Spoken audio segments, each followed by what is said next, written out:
پوری کائنات میں ہر مقام پر ایام فاطمیہ کی مجالس ہو رہی ہیں، ذکر محمد و آل محمد ہو رہا ہے۔ ایام فاطمیہ میں مجلسیں پڑھنے والے، مجلسیں سننے والے، مجلسوں میں شرکت کرنے والے کبھی بھی یہ نہ سمجھیں کہ یہ ذکر ہماری وجہ سے ہے، ان ایام کا احیاء ہماری وجہ سے نہیں ہے۔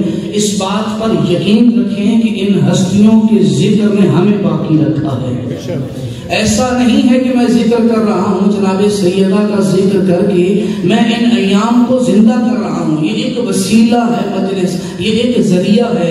تو در حقیقت ہم کیا کر رہے ہیں ایام فاطمیہ کے اندر؟ صرف ایک ہی نقطہ بیان کروں گا کہ امام معصوم کی حدیث ہے، امام محمد باقر علیہ السلام نے فرمایا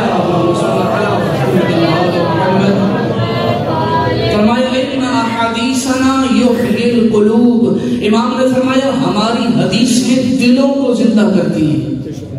جو دل مردہ ہو چکے ہیں، جن کے نامہ اعمال میں گناہوں کا زنگ لگ گیا ہو، انہیں چاہیے کہ ہمارا ذکر کر کے اپنے نامہ اعمال کو پاک کر سکیں۔